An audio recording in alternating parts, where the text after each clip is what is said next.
Welcome to the exciting part of the Squeeze Page Treasure, your guide to hidden profits with Squeeze Pages, where we really now get into the meat and bones of designing your pages with the layout and design, things that you need to consider, such as the software to use, page layouts and designs, design it yourself, outsource the information, things like color dynamics that you want to consider, or color psychology that you want to think about that you've probably not even considered before, things that you might want to look at when starting the layout and design of your Squeeze pages. It goes without saying, but it's a step that everybody fails to do, and that's actually plan your page. Most people will grab a piece of paper or a design, they'll jump onto their Photoshop if they've got that, or some design software, or they'll give a very basic brief to a designer about planning a page. And quite often, from my experience of actually doing designs for people in the past, is someone will come to me and say, I would like a Squeeze page about X, Y and Z, and then they'll leave the entire design to me as a designer to come back with a suggestion. Now there's nothing wrong with that, and the graphics designers will come back with great looking designs for you, but is that going to be the most practical result for how you want your Squeeze page to work? It might look really colourful, great colours, great impact on you when you look at it, stunning visuals, but does it actually help you get the message across to your user in the quickest way possible for you? So plan the pages, and it starts before they even reach the Squeeze page, because the whole point of a Squeeze page is that you want them to actually go through a transaction with you. You're going to give them all the promise of some more information that they want and need in return for their email address and their name. But to get the best out of the process, you should have actually prepared the person before they even reach your page.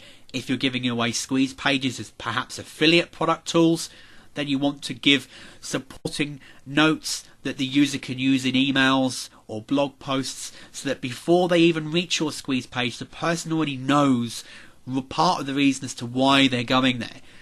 It may be very sketchy and outlined if you're going to give a good detailed video or some good quality information on the site, but you want the person to be prepared before they reach your Squeeze page. So a lot of the copy and the information starts going on in their mind before they even hit your page. That will then give you far higher impact and better results from your Squeeze page if you approach it in that way.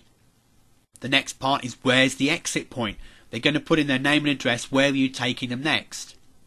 Are you taking them onto a thank you page of a basic autoresponder that says thank you for opting in? Are you going to use a redirect page that takes them back and says you need to double confirm the opt-in that you've just done?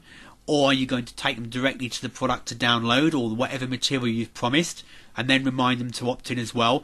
You need to think about these strategies and also test them. Certain markets work better in certain ways. In some instances, if you don't get the double opt-in up front, they never confirm, and you've lost that person anyway and you've given away the item. In other instances, you can quite happily give away the item and they're still going to double confirm opt-in, no problem at all, and then you'll continue on through your marketing process. But make sure you research your market, go through some other people's products and see what steps they take you through to get a feel for it, and we'll talk about swipe files a little bit later on. And then you can start to plan the layout and design of your Squeeze pages far more effectively. As I said a moment ago, you might have the best looking, most gorgeous design of graphics, video, audio, all singing, all dancehall, bells and whistles, but does it need to be that complicated?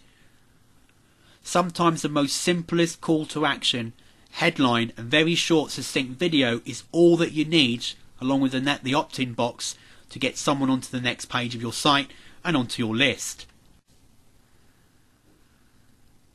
Now this site isn't about the actual graphical design of Squeeze pages, because at the end of the day it comes down to your own taste, style, design. So what we're going to look at here is, if you want to actually get Squeeze pages designed yourself, you want to start designing them for yourself, what software do you need to consider? And also have a look at perhaps outsourcing as well. If you want to start doing your designs for your Squeeze pages and you literally just want basic pages with words, headlines, calls to action, opt-in boxes, etc., The opt-in box that you can get from your autoresponder provider anyway. So for example, with Turbo autoresponders, you could use and then embed that and it will have the opt-in box for you. So then you just need to have a basic page that you can format and lay out in a table and include the content, the benefits and features, privacy policy, etc. So therefore you don't use to have manipulation of images, if you like. You can just use basic information. The professional's choice is something like Adobe Dreamweaver, which is expensive. It starts from around $400. Or you can use a cheaper software called Microsoft Front Page. Even Microsoft Publisher will also allow you to publish basic websites as well and designs in HTML, so you could use that. Or there's a free piece of software called NVU, which is 100% free, and it allows you to, you can download it, and if I show you screenshots here, it's actually allows you to publish and do layouts, as you can see, layouts of websites, and there's even some videos showing you how to do basic starting in NVU as well. So you can do the design layouts for yourself for free, and if you feel that you like the softwares and you want to develop and have more options open to you, you could upgrade to things like Dreamweaver later on.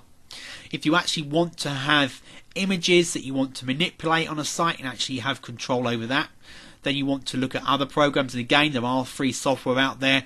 GIMP is a popular resource, which is an image manipulation program you can get for free, and again you can look at more, you can see screenshots here of GIMP in action, the different types of features that it has, how you can edit different pages and images inside of this software. If you want to move up and have a little bit more, the next one is I would recommend you look at is Adobe Photoshop Elements, and this sells for, like here you can see, it's $80, which will allow you to manipulate photos and do some more design work as well inside a very much cut down version of Photoshop.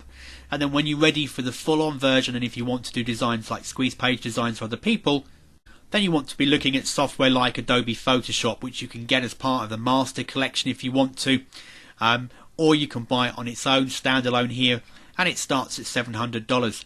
One thing I would consider is if you're going to start looking at this and Dreamweaver is going to cost you $400, Photoshop's going to cost you $700, so you're spending $1,100 already.